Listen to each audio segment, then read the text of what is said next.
Pressure on Deepor बील, देखिए बोला जा रहा है एंथ्रोपोजेनिक प्रेशर्स जो है दीपोर बील में वो कहीं ना कहीं बढ़ता हुआ हम लोग को देखने को मिल रहा है, और उसका मेन रीजन है इंक्रोचमेंट्स। एंथ्रोपोजेनिक प्रेशर्स मतलब ह्यूमन के द्वारा क्रिएट किया गया प्रेशर को हम लोग बोलते हैं एंथ्रोपोजेनिक प्रेशर्स। नाउ दीपोर बील वेटलैंड के बारे में सबसे पहले तो देख लेते हैं। यस, असम के गुवाहाटी में यह सिचुएटेड है। यह एक रामसार वेटलैंड साइट है। जी हां, यह रामसार वेटलैंड साइट है, मतलब इसको एक अलग लेवल का प्रोटेक्शन दिया जाता है by the central government, not only by central government, of course by state government as well.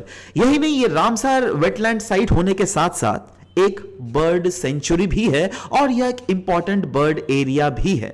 In fact storm water reservoir भी इसको बहुत समय बोला जाता है गुवाहाटी के सिटी का, क्योंकि बहुत समय क्या होता है ना, दैट आपको तो पता ही है नॉर्थ ईस्ट काफी ज्यादा फ्लडेड होता है, एंड पास से ही दीपोर बील ने फंक्शन किया है as a reservoir for the access of water जो क्या गुवाहाटी सिटी में रहता है उसको ये एब्जॉर्ब कर लेता है।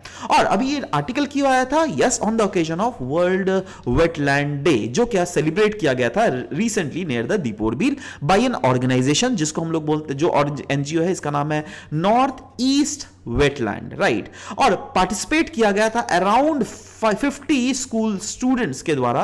और आपको तो कल के आर्टिकल्स में भी हम लोगों ने डिस्कस किया था दैट यस, इसका थीम क्या है 2026 का, wetland and traditional knowledge celebrating the cultural heritage.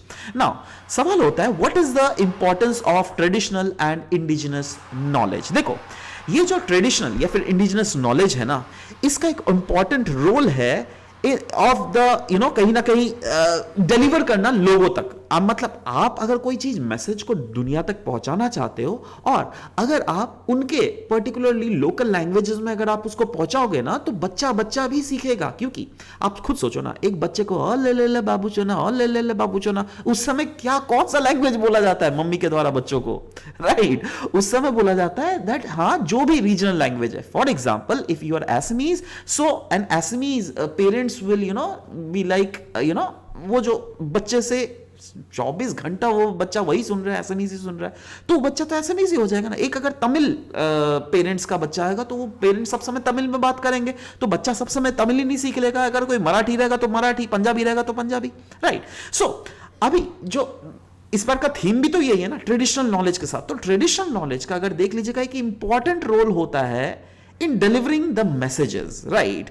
तो यही नहीं, अगर आप ट्रेडिशनल प्रैक्टिसेस भी देख लीजिएगा, यस, जैसे wetland management, conservation, sustainable use of resource, है ना, ये कहीं ना कहीं इस बार का थीम है। और लोकल ट्राइब्स अगर देख लीजिएगा हिस्टोरिकली कहीं ना कहीं डिपेंडेंट है ऑन दीपोर बील, मतलब वैसे ट्राइबल कम्युनिटीज जो क्या कहीं ना कहीं दीपोर बील के आसपास रह रही है, वो दीपोर बील के ऊपर लाइवलीहुड के लिए डिपेंडेंट है। वो दीपोर बील के ऊपर ही कल्चरल प्रैक्टिसेस, बहुत सारे पूजा पाठ करते हैं। यही नहीं, वो लोग जानते हैं how to balance the overall ecology. Now the question stands, जो कि आर्टिकल में भी कवर किया गया था, दैट क्या क्या ऐसे थ्रेट्स है जो क्या दीपोर बील को रीसेंट फेज में हम लोग को देखने को मिल रहा है। तो सबसे बड़ा थ्रेट तो है लैंड का इंक्रोचमेंट, क्योंकि अगर आप पास सैटेलाइट डेटा भी अगर देख लीजिएगा, consider that this is the Deepor bill, right, जो क्या कंडीशन है मैं मान के चल रहा हूं 2000 में, बट अभी 2026 में ये श्रिंक कर गया, चारों तरफ से ये श्रिंक कर रहा है। क्यों? क्योंकि चारों तरफ से जो है लोग कहीं ना कहीं यहां पे सेटल करना स्टार्ट कर रहे हैं। तो वही बोल रहा है there is growth of industries and commercial activities which are taking place in and around this reason.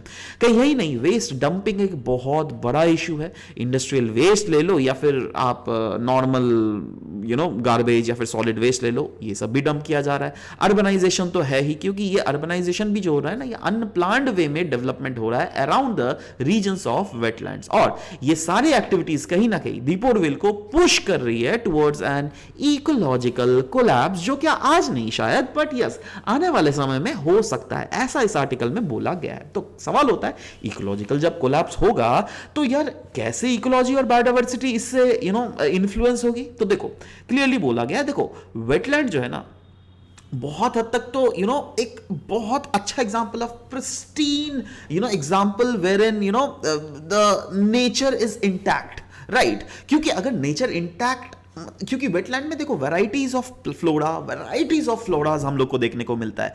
तो यस, ये एक प्रिस्टीन नेचर है, और ये अगर पोल्यूटेड या फिर डिग्रेडेड हो गया तो इससे क्या होगा, लॉन्गर रन में बर्ड के हैबिटाट्स लॉस हो सकते हैं, बायोडाइवर्सिटी लॉस हो सकता है, डिस्टर्ब हो सकता है हमारा वाटर रेगुलेशन का फंक्शन। तो ओवरऑल इंपैक्ट क्या है on the indigenous and local communities? जो लोकल ट्राइबल कम्युनिटीज है ना, ये कहीं ना कहीं मार्जिनलाइज ही हुए जा रहा है, यही नहीं एक्सक्लूजन हो रहा है इनका from the decision making. In fact इसके कॉन्सिक्वेंसेस भी हम लोग को देखने को मिल रहा है। द ट्रेडिशनल लाइवलीहुड जो है कहीं ना कहीं लॉस हो रहा है, इरोजन हो रहा है of the cultural values and social और इकोनॉमिक इनसिक्योरिटीज हमें ग्रो अप होता हुआ देखने को मिल रहा है, राइट। इसके बेसिस पे मैंने एक आज आपको थोड़े दिन में एक एमसीक्यू सीरीज भी लाऊंगा। Thank you.